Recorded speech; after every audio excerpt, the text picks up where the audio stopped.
我今年做棉花生意，虽说是挣了点钱，但是和武汉的布老板比起来，那是小巫见大巫。人家低价收购我们关中的棉花，运到武汉加工成府布，再高价卖回陕西，再从泾阳转运到边关。这一来一去，我们只赚了30%，而人家却赚了70%。周英啊，你说的没错，我是做土布生意的，我亲眼看见，这棉花运到武汉变成布，再回来，这价格就翻了几番。四叔，你是开手工织布坊的，你最清楚。其实咱们陕西的土布也不差，可为什么就卖不过府布呢？那是因为我们的产量小啊。是啊，没错。哎，这家盛件棉花织几匹，那家也有件棉花也织几匹，这既没规模也没名气，人家客商自然就不认。周英啊，你是不是有什么想法？果然瞒不过二叔，哎，先喝一个。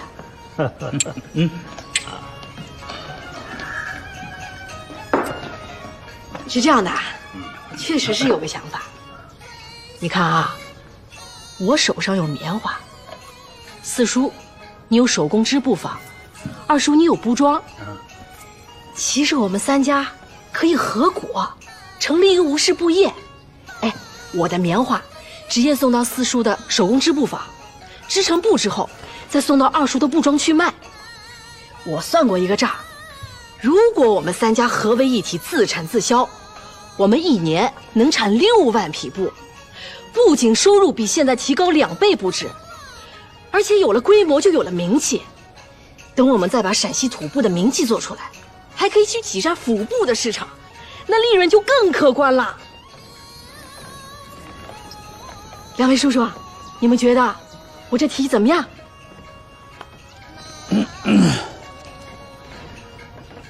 大哥在世的时候，最多也是几家拿出一点银子，开个典当行。你这却要我们3院把主要的家业拿出来合股，这事儿太大，我这心里啊还真没底。老四啊，你说呢？周阳啊，我这人说话直，你也别介意。哦，没事没事，四叔，你有什么直说。这母鸡司晨，它不是吉兆啊。这东院没了人，你做了大当家的，那是被逼无奈，我也不说什么。但是，你要把我们中院经营了几十年的作坊也交给你，这恐怕使不得。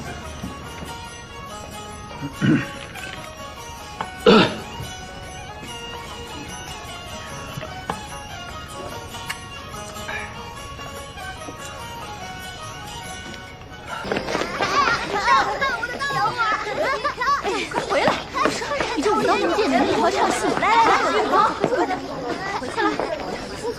不是你爹说你啊？哎呀，今天最开心的就这几个孩子啊！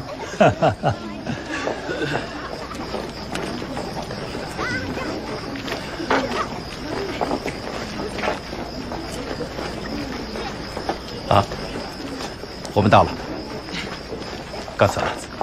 四叔，四婶，走好。哎，好，老四啊，再见啊，二哥好，告辞了。哎，路上小心啊。哎，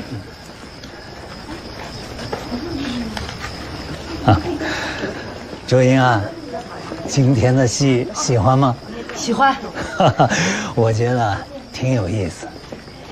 二叔啊，你做了这么多年的布庄生意，你觉得我今天的提议有道理吧？你说的这些，说实话，我还真没想过。但听你说完之后，我也想了，觉得挺有道理，啊。既然二叔认可，能不能帮我劝劝四叔啊？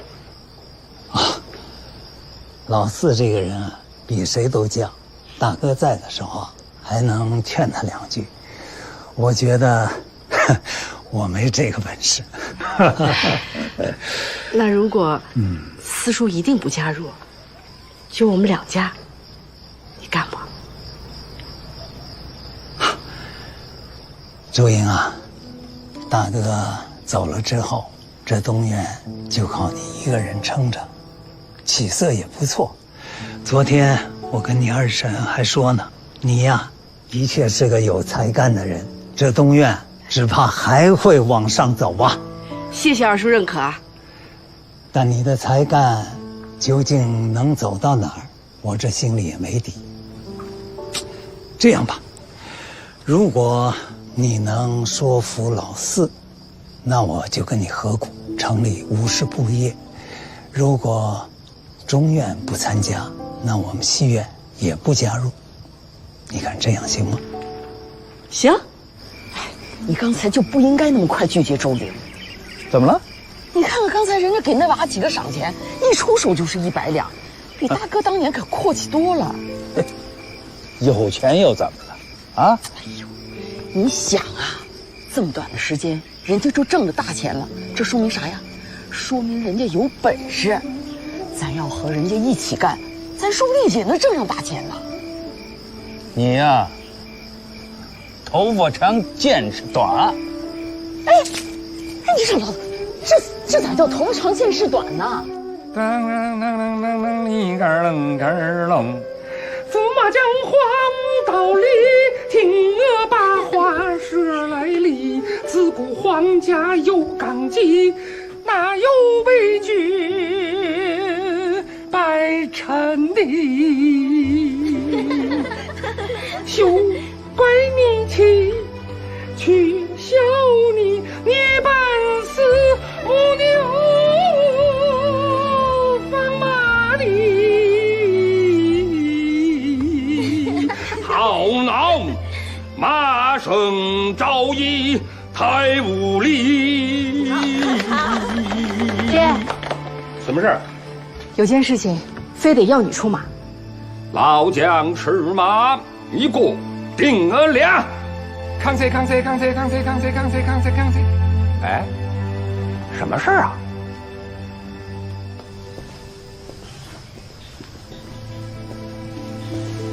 你去找胡咏梅了？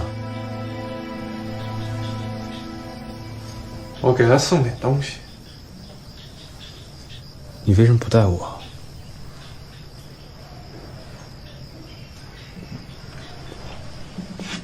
他爹刚死，他一个人孤苦伶仃的，我去看看他，不过分吧？不过分。我就是想提醒您一句，老板，我们来这儿是干什么的？可他对我们有用。我知道，但是你也别忘了，咱们是什么人。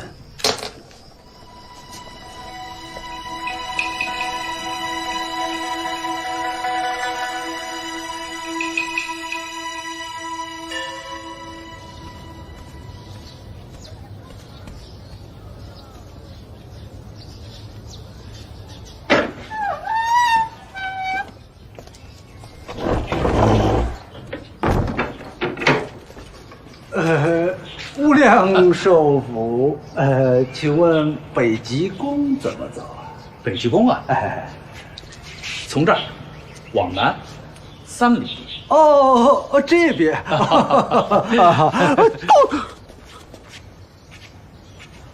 多谢。无量寿府，无量寿府。站住！大人，问路就问路呗，你这挤眉弄眼是啥意思？我吓着您了。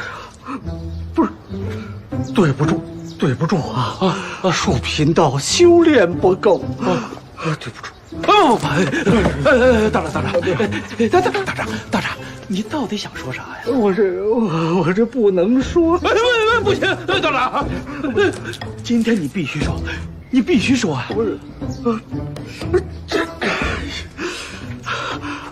梁首府，那我就只能跟他说了。哎呀，先生，哎呀，贫道，只能说了，贫道劝你回家去。从今往后，能不出门就不要出门了。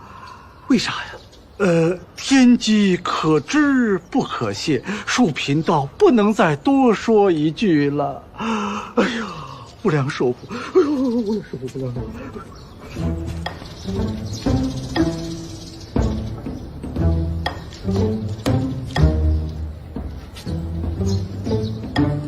这不是好好的吗？故弄玄虚，故弄玄虚。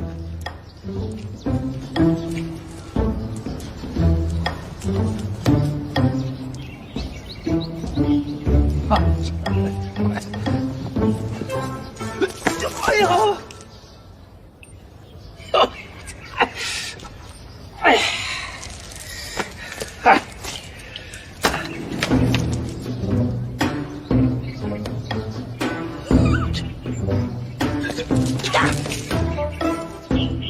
出什么血了？让不让人走路了？这个倒霉！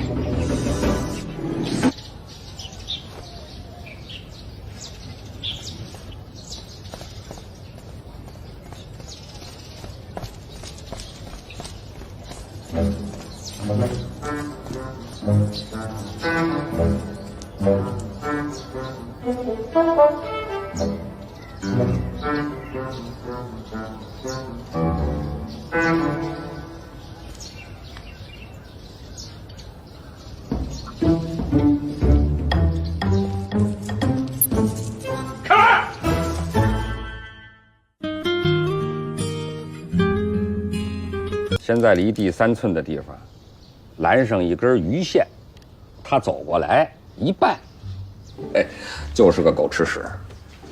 在他晕头转向的时候，把鱼线一抽，哎，他就不知道是怎么回事，一点痕迹都落不下来。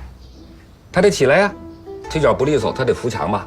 哎，我在地上设一个机关，只要踩上去，那鸟窝就掉下来了。砸个正着，他一点都没怀疑，是有人在捉弄他。你爹干这种偷鸡摸狗的事儿啊，从来没失过手。那后来呢？后来他就直奔北极宫找你曾三叔去了。不过，按照你的吩咐，曾三叔没露面。爹，你告诉曾三叔，过了今晚他就可以露面了。哎。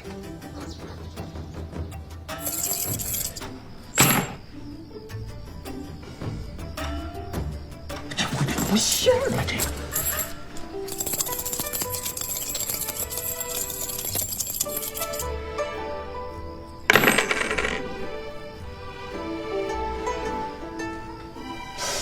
咋样？邪了？咋了？我一连打了3卦，卦卦都是凶卦呀。这也不能全信吧？今天我遇到了一位高人。他说啥了？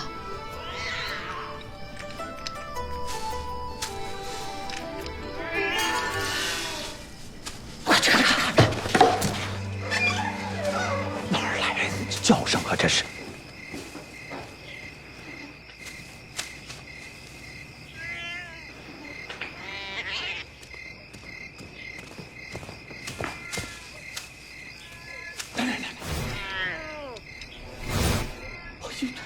哎，咱们家也没养猫啊，这哪来的猫啊？啊，不知道，夫人。哎呀，坏了坏了！咋了？猪来穷，狗来富，猫来了，大小布。哎呀，老爷，你可别吓我啊！大小布。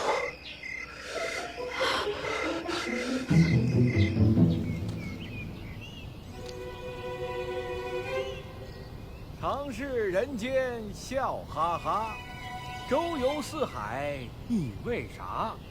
苦中受尽求正道，不染人间桃李花。道长，哦，是你？我已经在这儿整整等了你2天了。哦，哎，你知道了？哎，你看这个，哎呦，这都是上次跟你见完面以后发生的。我早就料到了。你说这邪不邪啊？昨天晚上我一连挂了3卦，这卦卦都是凶卦。这还有更邪神的，昨天晚上一群野猫这突然闯到我们家，您给我说说，这到底发生了什么事儿啊？这邪神这么厉害？什么邪神？哎呀，我这。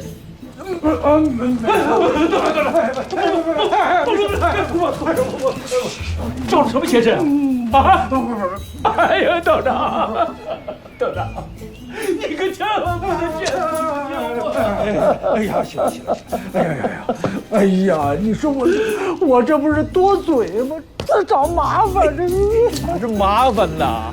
救人一命，您这是无量功德。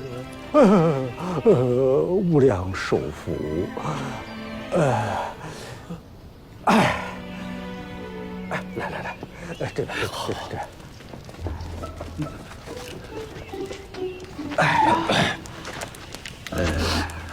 邪神缠身最是麻烦，可是要是能找到比这邪神更邪的东西，与之结交，不仅能镇住邪神，而且财运大开呀！那你说说，还有什么比这邪神更邪的东西呢？那当然是扫把星了。我上哪儿找这扫把星去？算了，我再跟你说说。青上有蓝，蓝下有青，青出于蓝，而胜于蓝。常是人间笑。青出于蓝，周莹啊，你现在是越来……哟，老爷啊，你去哪儿了？周莹来了，都等你半天了。四叔，我今儿来是想再跟你谈谈我们3院合股的事情。没什么可谈的，这个股我坚决不入啊。那你可就错过一个发财的机会了。聘臣敌辱，人以为义；一轮败俗，其祸犹助。哎，我听说，当初吴聘的爷爷分家时，东西南中4院是同时起的步，可现在，中院却落到了最后，没别的原因，就因为四叔迷信，所以错失了很多发财的机会。周莹，你这可是胡说八道啊！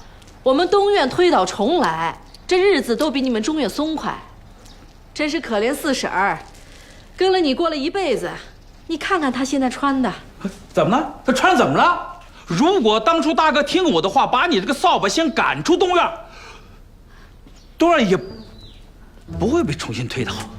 说啥呢？行，会邪神不说了啊，跟你也说不清。春杏，我们走。外面风大，披上再出去。青上有蓝，蓝下有青。等等，我们中院同意入股。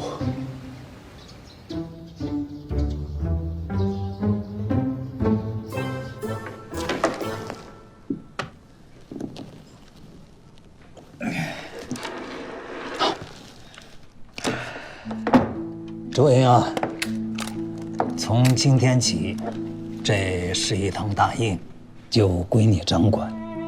希望你能兢兢业业，不辜负我们3院合股的初衷。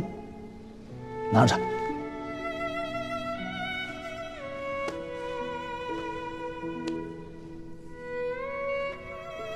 二叔、四叔，你们放心，我们吴家一定会蒸蒸日上，一天比一天更好。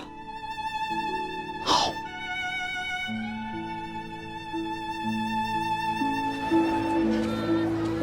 来，二位爷，请慢用。曾山叔啊，周莹让我把这个给你。哎呦呦，侄女的事就是我的事，哪还能收钱呀？对，侄女孝敬你，你就拿着。再说了，你这就要去关外了，身上没银子哪行啊？那既然这么说，那我就收下了。哎，收下。这回去关外好好玩，不玩个3年5载，别回来。这要在关外娶了媳妇儿，我就不回来了。来。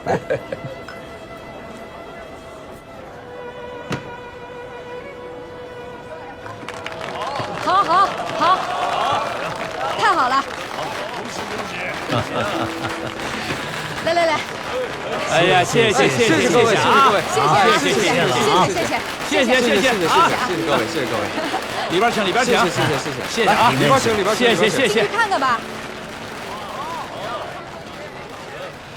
就吴家3院合股，看这样子需要死灰复燃呢。听说城头的就是那个寡妇，陈塘没死的那个，也是对金轩念念不忘的那个。你说人呐，怎么就不能好好活着呢？非得给自己找死？你想让他怎么死？倒是有人比我们更想他死。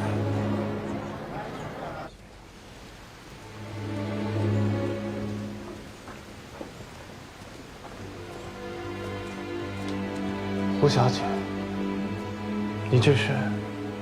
无事不也不是今天开业吗？我送礼去。你这是何必呢？我爹尸骨未寒，那个女人却若无其事地做起了生意，还开了新店。这口气我咽不下。你不能去。为什么？你这么做完全没有意义。但是不这么做，我还能怎么做呀？其实你能做的还有很多。你要是真的恨他，你不应该给他送什么挽联，直接拿起这个，对着他胸口一刀，这才是真的给你爹报仇了。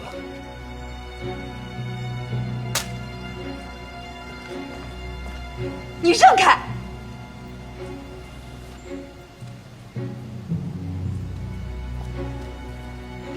吴小姐，你够狠，但你也真的够笨。你不是让我杀了他吗？如果你真的这么杀了他，没错，你是给你爹报仇了。可是你把你自己也搭进去了，还是不划算。那你让我怎么做呀？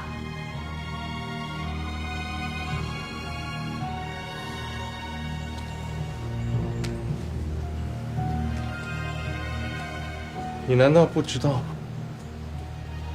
？36计里有一计叫借刀杀人。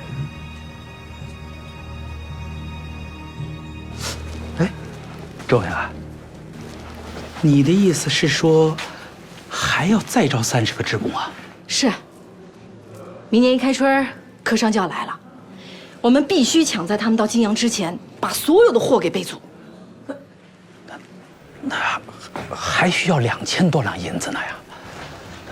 啊，账上倒还是有。周英啊，这笔钱如果花出去，咱们的现银可就紧张了。哎，紧是紧了点儿，但还能周转。要不这样，就目前手上的支户，能值多少，咱就卖多少。你看呢？这不又回到从前了？这样风险会小了许多。但小打小闹，既占不了市场，也做不出名气啊。周英啊，这事儿你得听我的，小心驶得万年船啊！我倒是觉得，既然大伙都看好这事儿，那就别犹豫，竭尽全力，一炮打响。啊，对对，他说的对，听周英的。哎呀，对什么呀？老四，我说听周英的没错啊，他说的完全对。周英，我现在就去找人去啊，耽误不得，耽误不得啊！辛苦四叔，辛苦辛苦，不辛苦不辛苦辛苦。哎，周英啊，你对老四是不是施了什么邪术啊？哦，没有。那他对你的态度怎么突然大变呢？可能是四叔他自己想通了吧。想通了。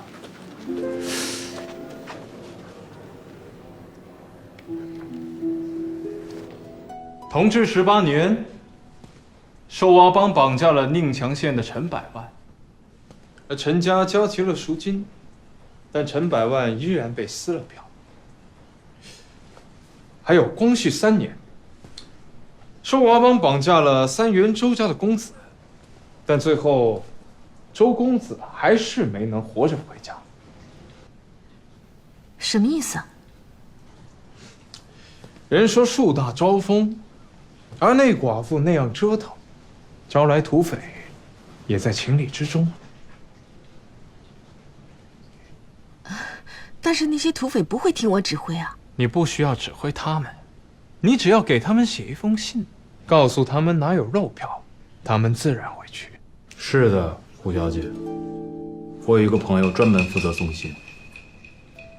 那有多少银子？1两都不需要。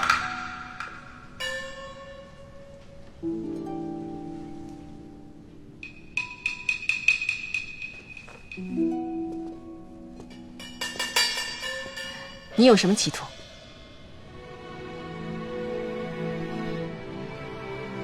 你终于问出这个问题了。杜老板，当初你救我爹，分文未取，现在又无偿帮我报仇，你我非亲非故，那解释只有一个：欲先取之，必先予之。你一定有更大的图谋。你猜对了，我的确有我的打算。那你有什么打算？尽管说出来，看我能不能接受。你一定能接受。我的打算就是报恩。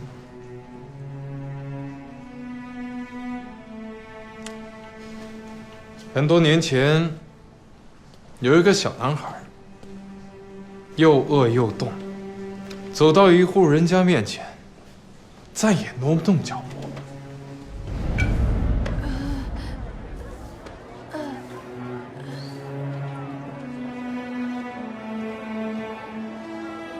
哎，这不能躺，快滚！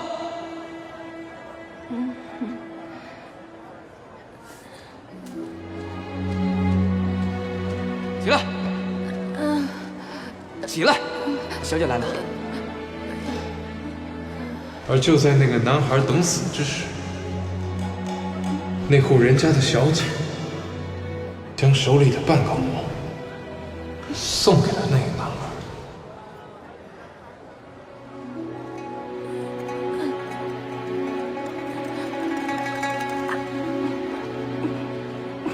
而我就是那个男孩，而你就是那位小姐。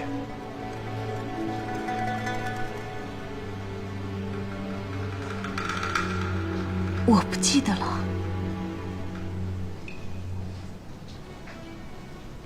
救命之恩，对我来说却是永生难忘。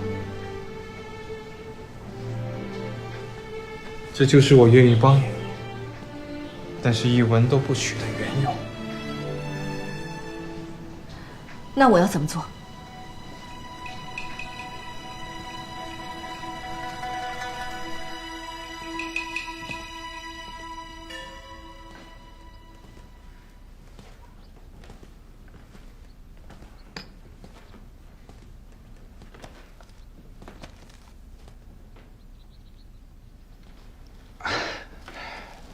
爹，我跟你商量个事儿哈。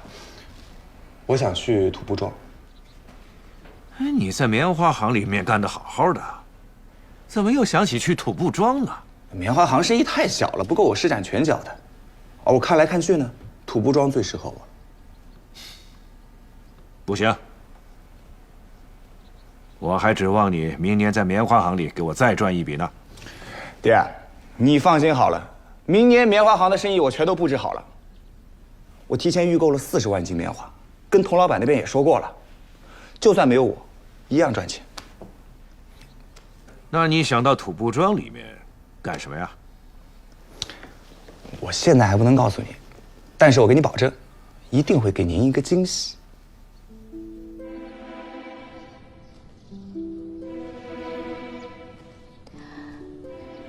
婶儿，咏梅，你怎么突然想到来看我呢？其实我早就想来看您了，婶儿。只是以前我们两家人就像一家人一样，现在怎么会变成这样？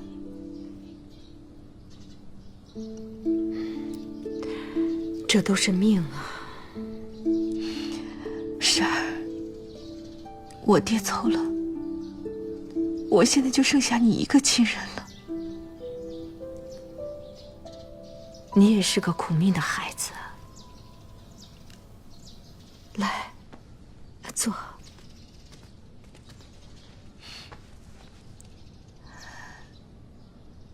婶儿，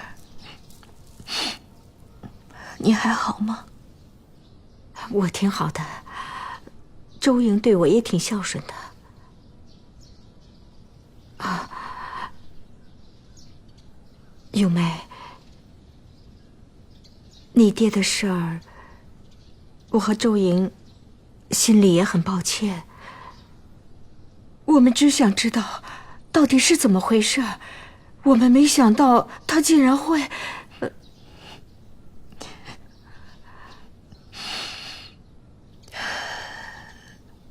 我不怪你们，我只怪命。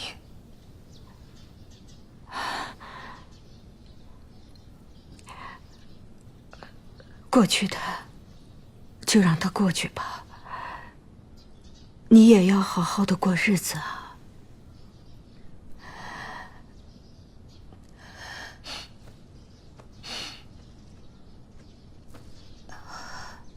对了，怎么今天没看见他呀？你说周莹？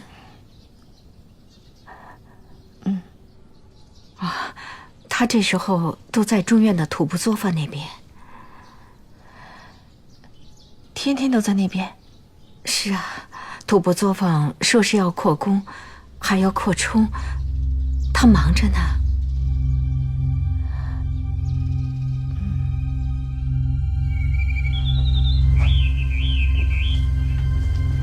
天天如此。对，寅时出门，未时才归，连午饭都在那边吃。好，有这个消息足矣，我马上行行。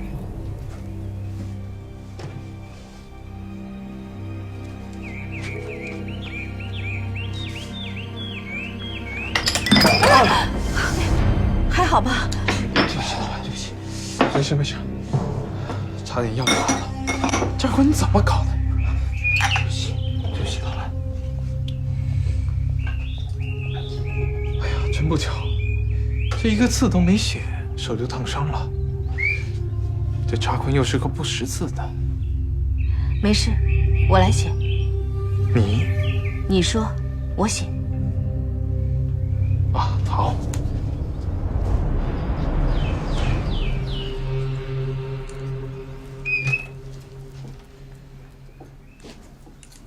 寿娃师兄，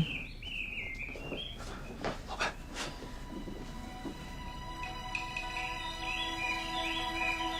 金阳吴家东院，富甲一方。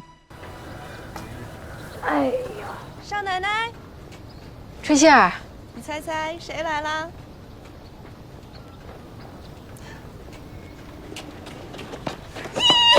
姨妹妹，嫂子，我做了你最喜欢吃的菜。姨小姐来送菜，正好赶上我出门，听说我要给你来送饭呀，她就跟着我一起来了。哎，姨小姐，这地方不是你这种千金小姐能来的。嫂子能来，我为什么不能来？是不是嫂子？快给我看看做了什么好吃的。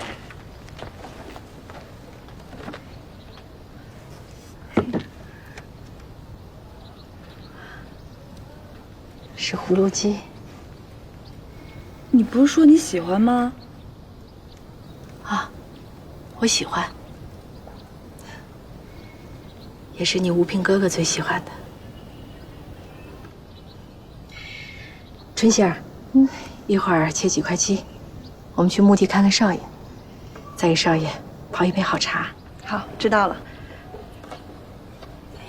对了，少奶奶，说到泡茶，我想起来了。少爷之前最喜欢的那个盏，你是在哪儿找着的？少爷去世之后，我找了好久都没找着。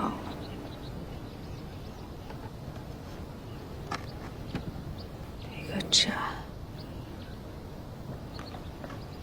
哎，我爹在哪儿啊？你出门没多久，四叔就出去了。姨妹妹，我有事儿先出去一趟，你自己照顾好自己啊。哎，你不吃两口？少奶奶。出什么事儿了？不知道啊。少奶奶经常心血来潮，我们都习惯了。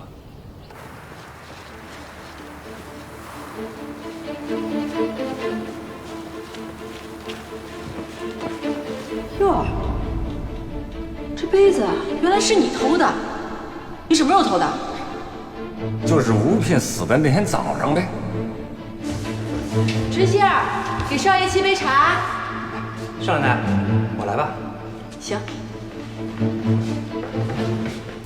吃饭了吗？啊，吃过了。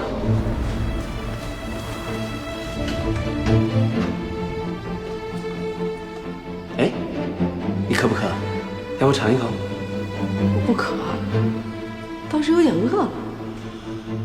哎呀，怎么给忘了呢？福来。哎。把鸡缸拿进来。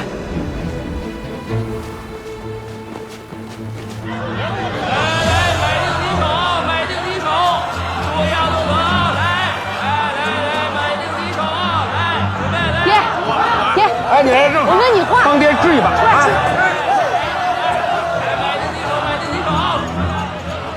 哎，你干嘛呀？我在玩这兴头上。爹，我问你，就吴聘那个杯子，吴聘死的那天你偷的那个，你是从哪儿偷的？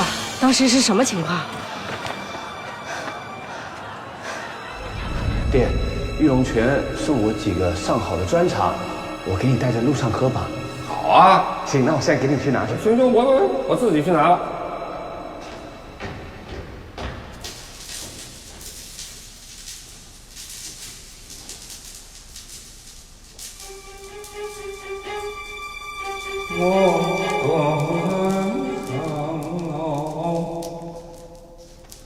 关山尽，而得分来万分分，今夕到公安传来。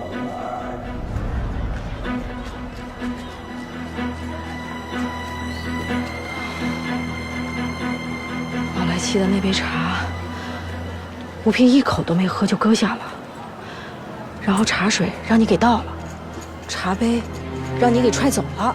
哎，那杯子我可还给你了。啊！土匪来了！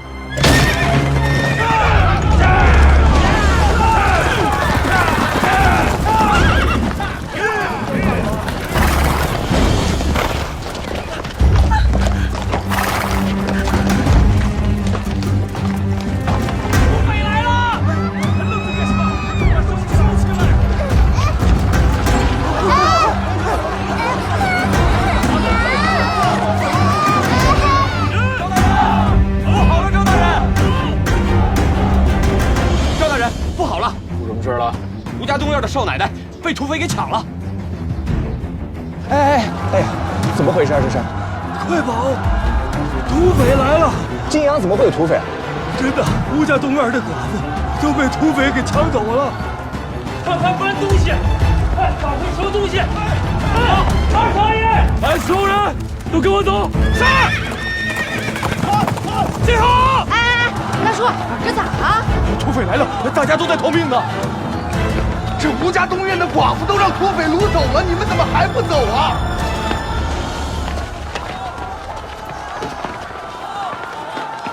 哎，撤！追！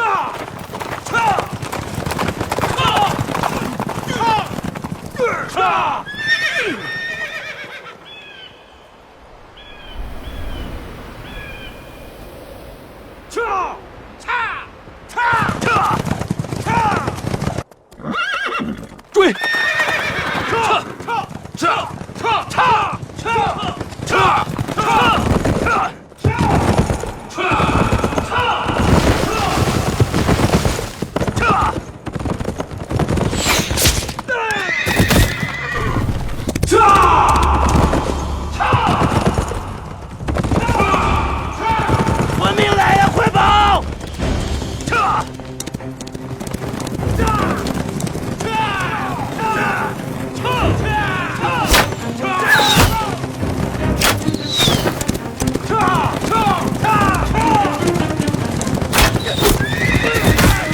快啊，追！驾！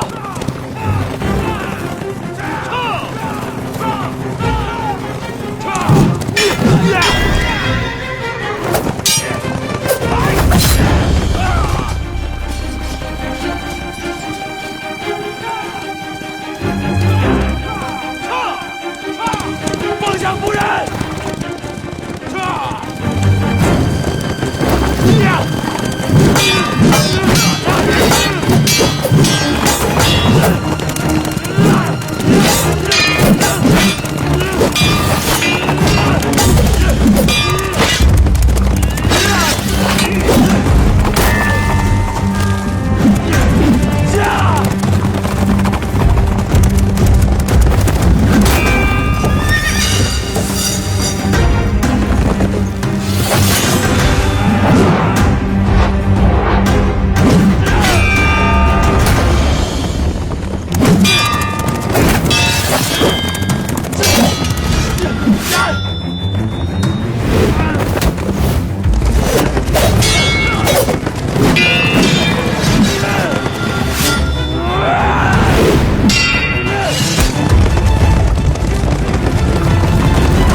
没事了，别动，别动。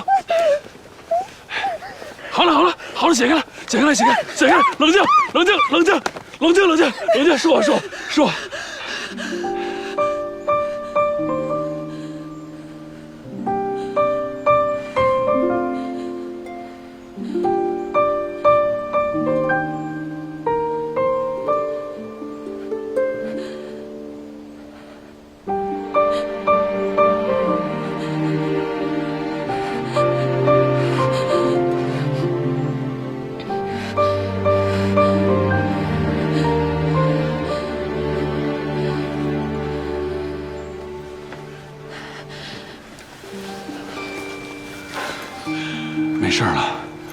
没事了啊！怎么样？能站起来吗？王世军，少奶奶，少奶，你怎么来了？这么危险！怎么了？我们也不知道，就突然来了好多土匪，把谁抓走了？易小姐。土匪往哪儿跑了？那边。快去给我牵匹马来！好。赵英，你没事吧？没事啊。这些土匪呢？小五，快来！快！你去哪儿啊？赵大人，赵大人，快下来！他只是受点惊吓，一时半会儿应该还缓不过来。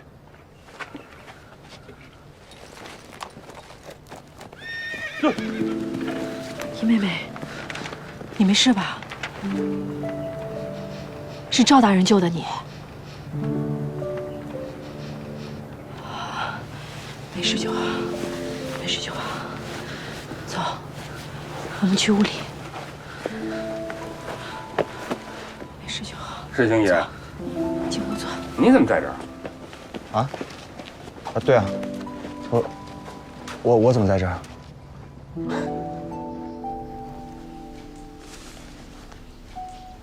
这几块地我已经看过了，都是好地呀。另外，老爷已经入土为安了，小姐的终身大事也不能耽误。凤翔秦家有位公子，学问很好，他与你也是才貌相当。老爷尸骨未寒，大仇未报，你却让我好像什么事情都没发生过一样，买田定亲。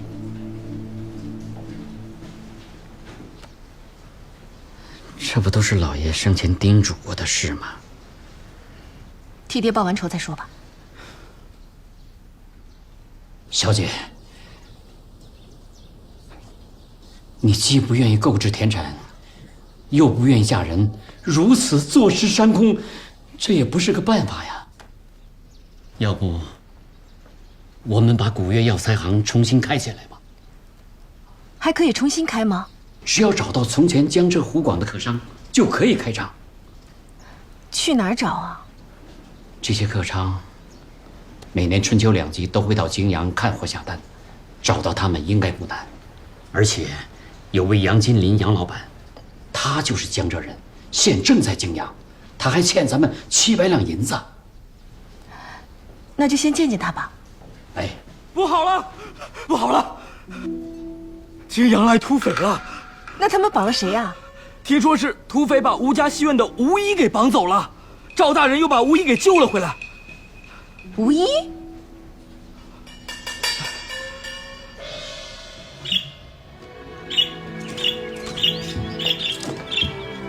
给你那师兄带个话，这次不成，下次得筹划周密，不可以再失手。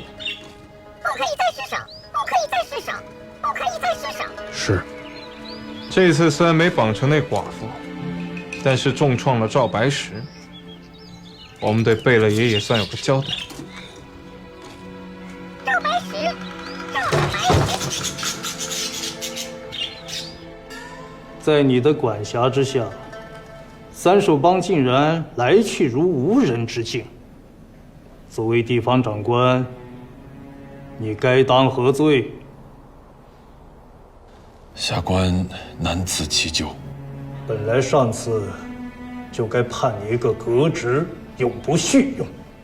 可朝廷格外开恩，只将你降级调用。你若是那知耻而后勇之人，本应该卑躬屈膝，兢兢业业。可你看看你啊，不仅政绩没什么起色，反而还出了这么大的事儿。本府限你3个月之内肃清境内的三手帮，不然我就亲上奏折，将你就地革职。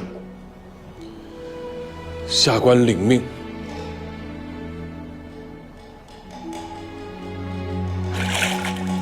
是三手帮，当真？可靠。这吴家东院什么时候得罪三兽帮了？这人家没说，只说这一趟啊，还是他们大当家的韩三春亲自出马，显然是大买卖呀。一个吴一也算是大买卖？他们不是为吴一来的，是冲你来的。我？是，他们指名点姓说要找吴家东院那个寡妇，估计是看一小姐穿的衣衫华贵，就把她当成你了。我比吴一更不值钱，有什么可绑的？现在外边都知道你是吴家东院大当家的。这吴家东院也没油水啊。也许三少帮还不知道东院的败落，还以为是吴卫文那个年代，日进斗金，家财万贯呢。少奶奶，少奶奶，赵大人来了。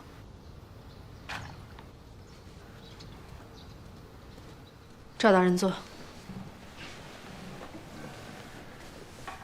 这吴家东院与三寿帮素无冤仇，那就奇怪了。赵大人，还有一事更奇怪。吴聘的死，其实与宝来无关。这怎么可能呢？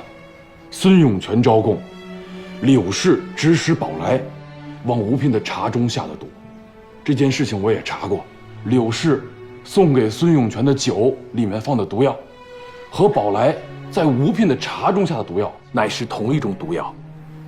宝来的确是下了毒，但是那茶，吴聘一口都没喝。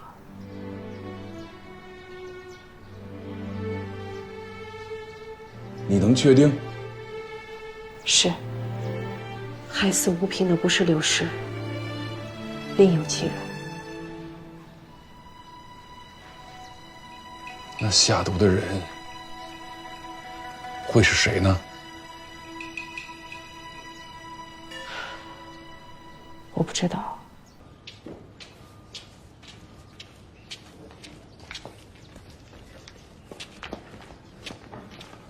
二少爷，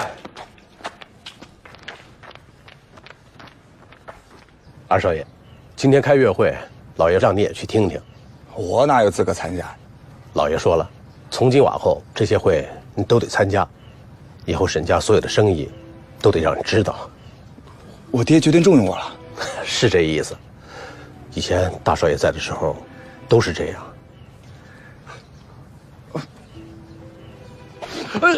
追上我大哥了！还不抬上？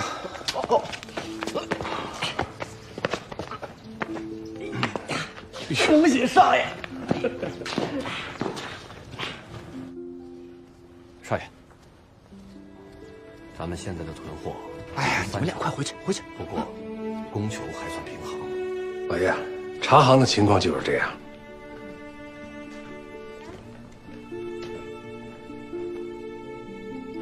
吴氏布业的土布对我们沈氏布庄有影响吗？老爷，当然有影响。不过，我和二少爷已经有了上中下三策。说来听听。我先说下策吧，那就是一把火烧了吴家的土布作坊。绝对不行。那就说中策。我和吴家那些直户都还说得上话，只要多出点银子，我有把握不让他们帮吴家织布，那么吴氏布业也就难过了。得多花银子，不好。二少爷，二少爷，你给老爷说说你的上策。老爷，吴氏布业的土布呢，预计是今年10月份上市，所以我们的府部和影部也得提前到10月上市。他们自产自销，价格比我们要有优势。这个我想过了，如果他们的价格比我们低2成呢，那我们就用名气和质量压他们；而如果他们的价格比我们低3成，那我们直接就把价格降低4成，迎头痛击。那不是硬亏吗？我还没说完呢，待到他们溃不成军之时，我们再低价收购他们的土布，再提价卖出，直接从他们的身上赚一大笔银子。老爷，我和二少爷算了一笔账，这场仗打完，我们总计要垫款3万多两银子，但最后我们至少能赚5万多两啊！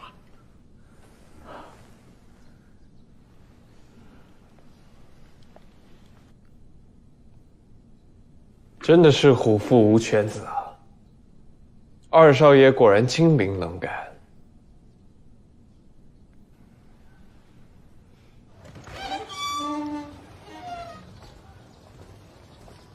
请。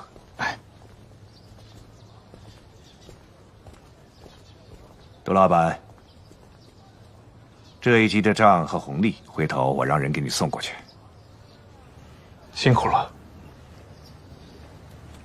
沈老板。贝勒爷的赏赐马上就到，您就等着听好消息吧。多谢。告辞。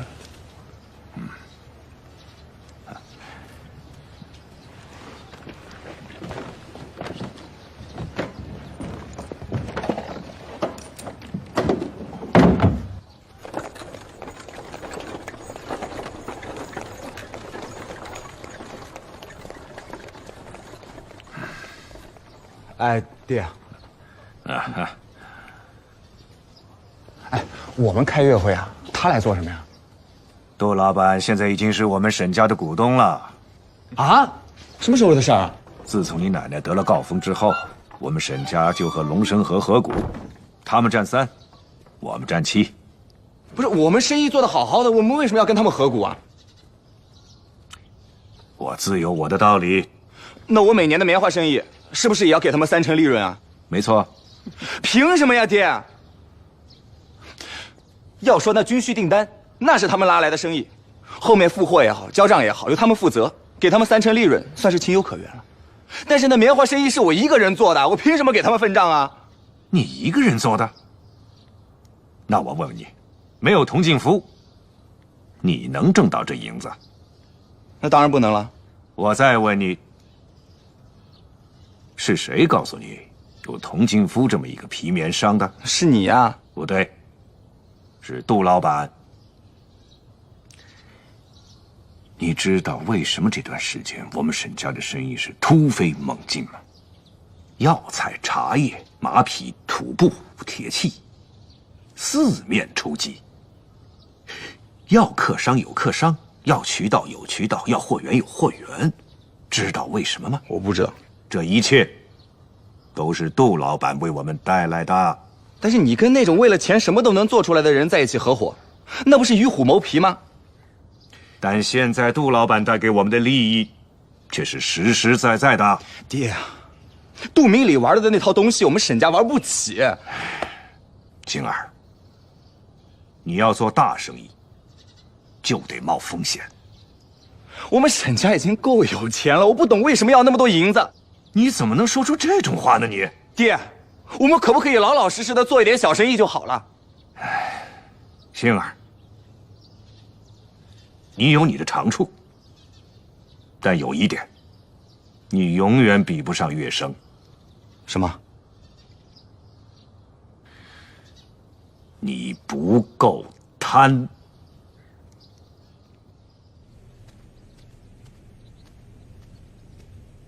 去年就听说胡老板这事儿了，一直想来祭拜一下，可是一直没有时间。我爹他虽然走了，但是古月药材行，我打算重新开起来，所以今天专程来拜访。第一，希望和杨叔叔谈一下明年的生意；第二呢，有一些旧账也该了结了。胡小姐，你有所不知，我现在已经转行了，不卖药材了，改卖洋布了。这次到泾阳就是为了推销洋布而来的。为什么要改行呢？药材生意一年比一年难做，倒是这洋布挣钱还容易点儿。这我倒没想到。关于这个旧账的事儿，我本来打算这次挣到钱就还上，可是谁知道这洋布在陕西境内竟然无人问津。我这趟恐怕是无功而返了，所以欠了古月药材行这700两银子，恐怕得还一还了。那杨叔叔希望还到什么时候？明年开春一定还上。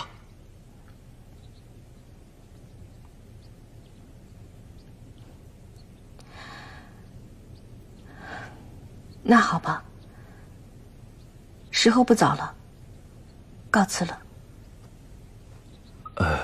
胡小姐，这次来的比较匆忙，什么礼物也没备上。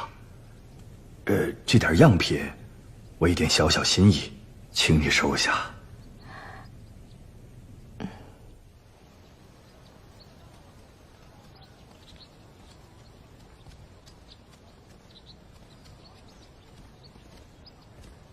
小姐，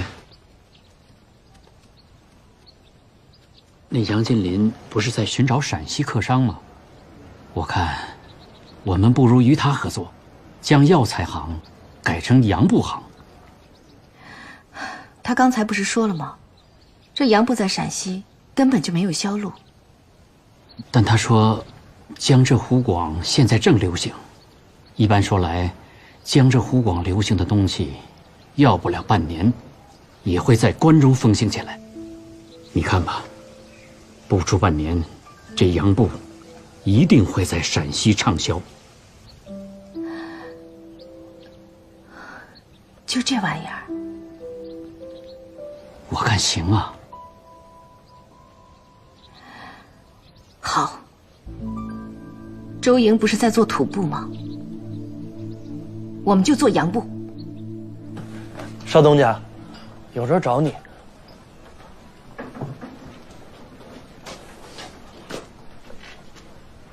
哟，赵大人，今天没翻墙啊？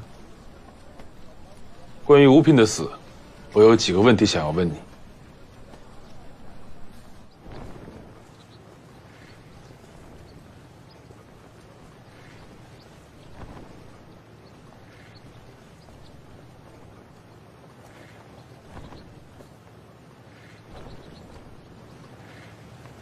将吴聘打成重伤的人是你，在我们沈家药材铺房梁上的那个人是你。你手臂上的伤是福来咬的，你手臂上的伤是我划的，所以我有理由怀疑你吴聘的死也是你所为。赵大人，我只划伤了你的手，没有划伤你的头啊！如果你要有点记性的话，你应该知道吴聘他没有死，他最后又活过来了，他还强占了我的丫头为妻。我跟他还一起帮你赈灾。我指的是吴聘被人下毒死了，这次也是你所为。他在吴家东院被人下毒致死，关我什么事儿啊？你一直耿耿于怀，说吴聘抢你的丫鬟，你还在外面公开谣言说要杀了吴聘，为你哥哥沈月生抵命。那你抓了我吧。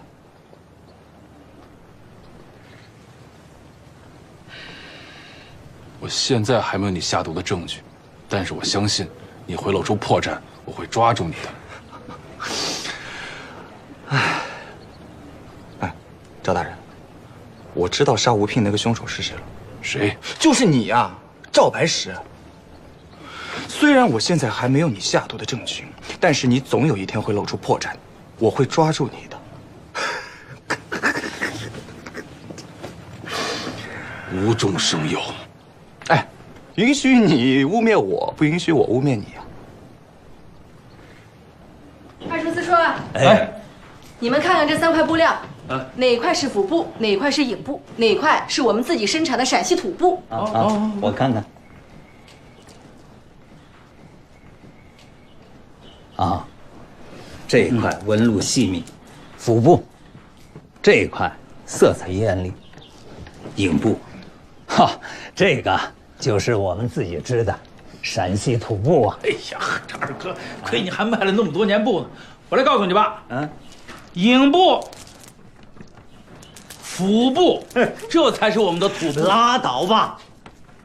我多年贩布，这一点看不出来吗？这机器就是我们家机器织的，我能看不出来？你糊涂你！哎呦，二叔四叔，别争了啊！这3块都是陕西土布啊，不可能吧？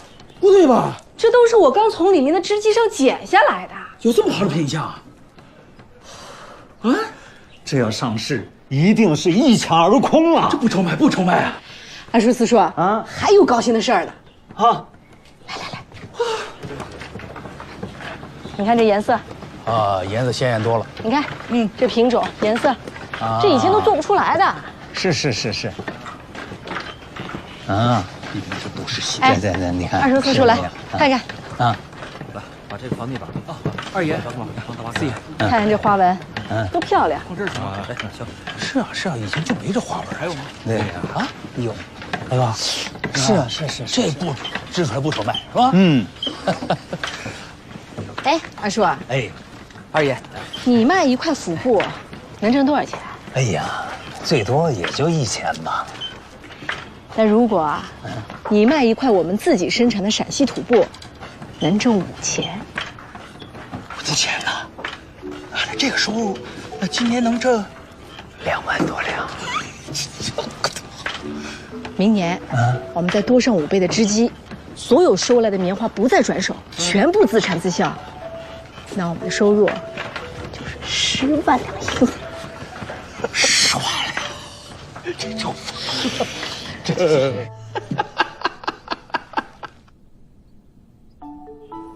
昆仑得水好运交，不有喜事上眉梢。一切谋运皆如意，向后日子渐渐高啊！哎呦，这是又咋了呀？一惊一乍，怪吓人的。好瓜上瓜呀！哎，我跟你说，哎呀，这个道长真是个高人呐，都让他说准了。说啥了？看把你乐的，前2天还愁眉苦脸的。今天就得意忘形了，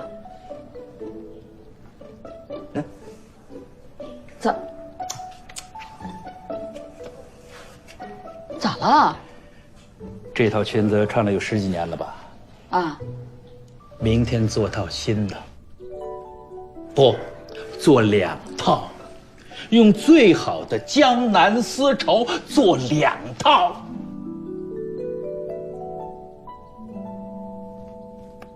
老爷，你发烧了？没发烧，是发财了。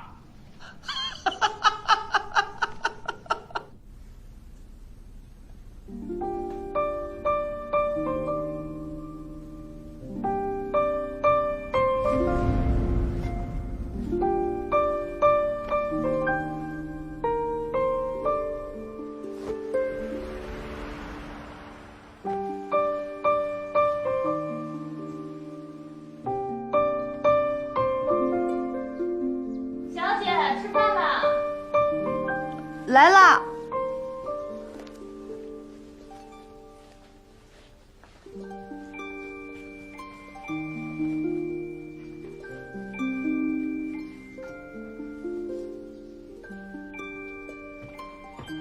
今年6万匹，明年30万匹，我就是陕西最大的布商了。爹怎么了？来，他今天高兴，喝那点酒。只怕不止喝了一点吧。无疑，你坐。爹有了钱呀，我给你准备最丰厚的嫁妆，我要让全泾阳的女子都羡慕你。爹，你说什么呀？来，还有你吴泽，我要让你当个清官，绝不贪腐1文钱。我要让你的官声超过你的同窗赵白石。来，老爷，少喝点吧。我今天高兴，你让我多喝2杯。爹，你喝多了。爹，我来吧。傻了你？好，哎，多来点。少喝点儿。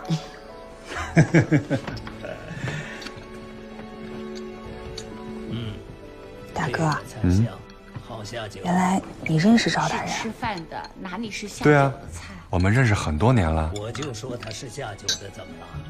上次赵大人救了我之后，我一直没有机会亲身向他拜谢。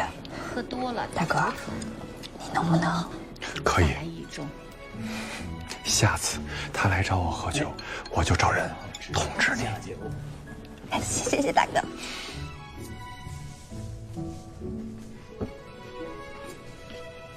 哦，喝个茶做成这个样子，娘，来坐。我做了点银耳莲子汤，给你端来了。谢谢娘。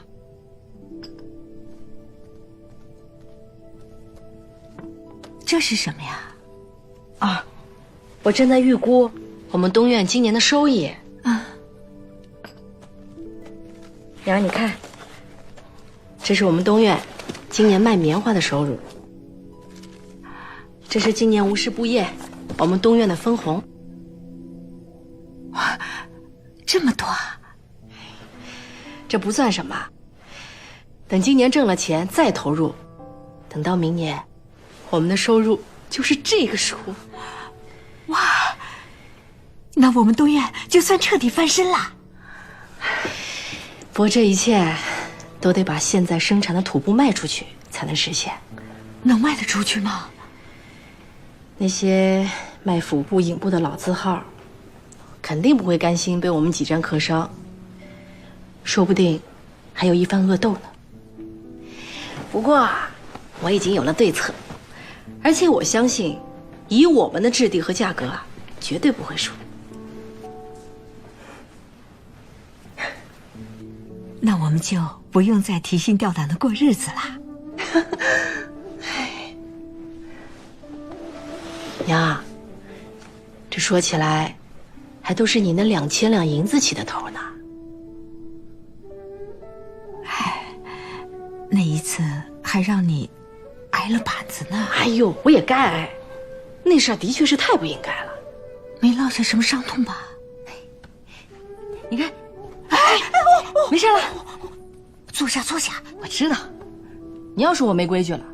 哎呀，说不了你，我也不说你了。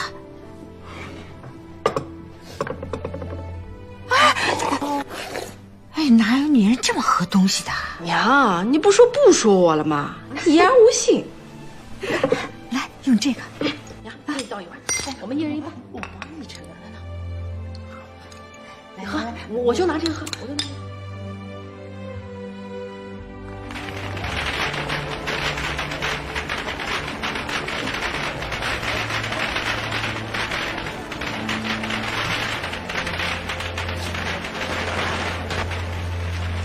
爹，我一定会把那个女人打得落花流水。我要让她在泾阳不能立足。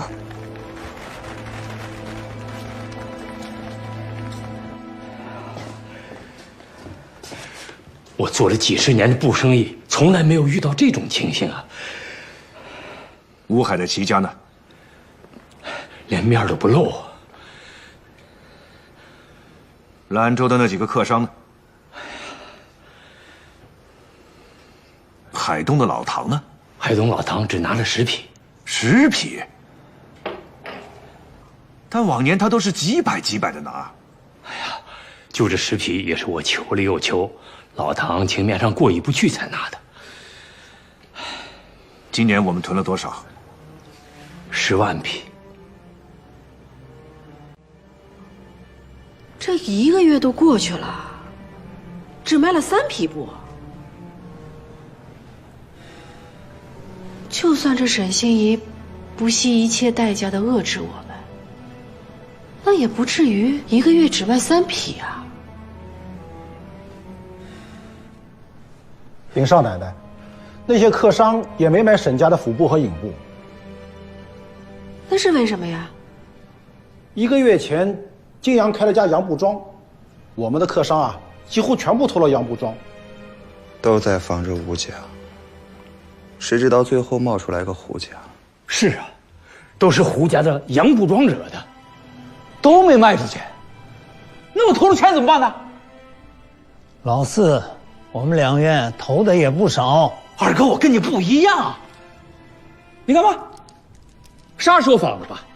布还是我织的，我该做的都做了啊。至于布卖不出去，那是你们的事儿。老四，坐下。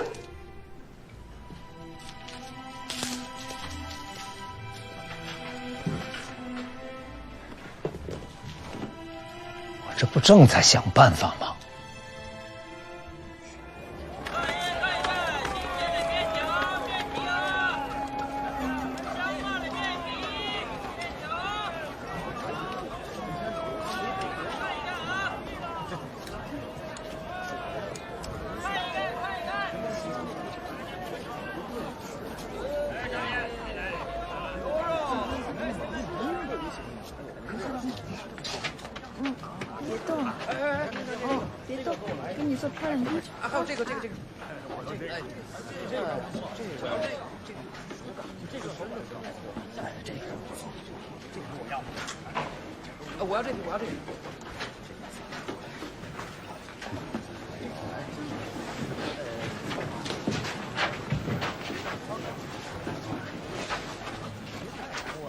哟，买布啊！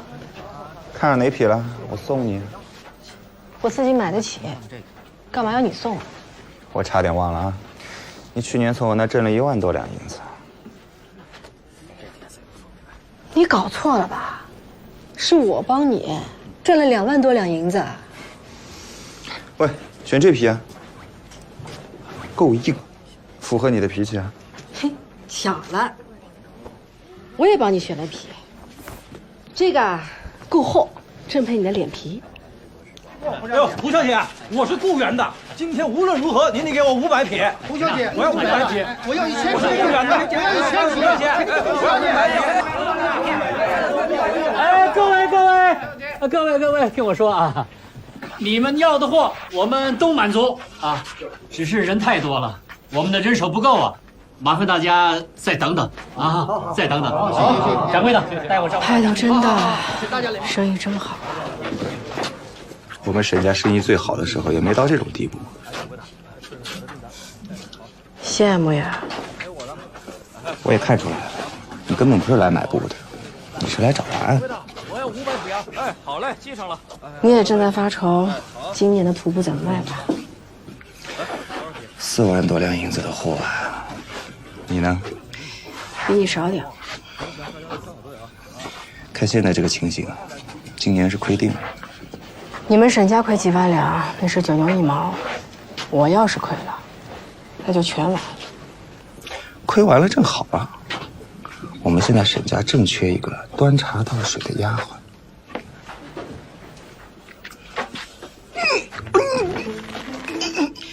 沈少爷，这儿人多，不小心踩了你一脚啊！少爷，啊，没事。这种呢叫华达尼，薄而结实，还不进水。看到没？你猜多少钱一匹？6两。6两？啊。还有这种洋布啊，你看看这颜色，一般的土布无论如何也染不出来。当今世上唯一可以媲美的也只有丝绸了。但是，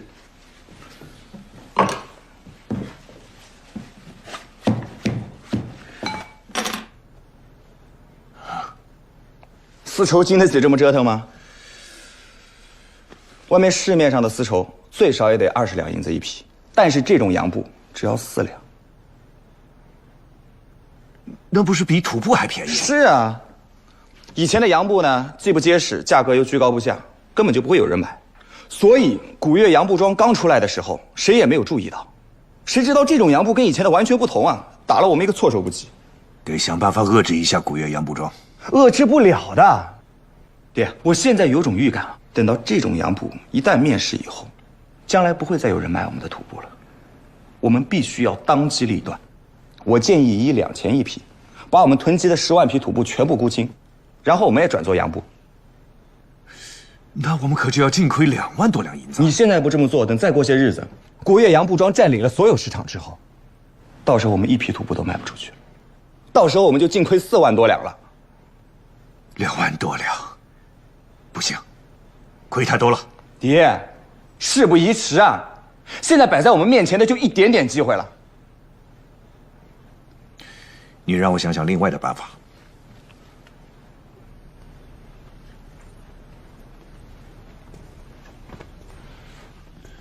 要不我们就降价吧。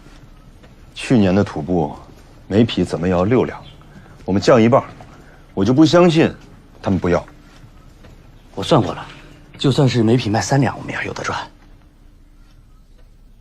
降价也没用。我去那国岳洋布庄看了，那洋布又细又软，色泽漂亮，门幅也宽，最便宜的一匹也就3两银子。换了是我也只买洋布，不买土布。可是这些土布要是卖不出去，今年咱们东西中3院可就一点收入都没有了。不仅没有收入，之前投进去的也全部亏了。那我们的吴氏布业刚开业就要关门了？3天之内必须把银子给我们中院。你们西院倒是想个办法呀！这布都卖不出去，我去哪儿给你找银子呀？我们中院不能白干活啊！哎呀，我们西院还不是血本无归吗？哎，说来说去，这事只能怪周莹，驮了这么多布，这一时能卖出去？说什么呢？我们家少奶奶还不是为了你们2院好？什么好不好？我们老爷原来说的对，你们少奶奶呀，就是一灾星。你是在开心？别打了！松开！别打了！给我好好教训教训他！很多气少是不是？打就打，去跑谁？狗嘴！少奶奶，走开！走开！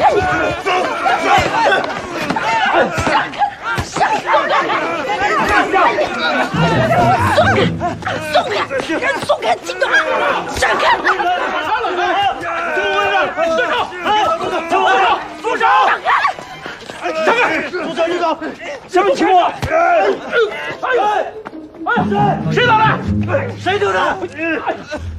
住手！还打？不像我，一个大当家的，怎么可以跟下人打架呢？成何体统！成何体统！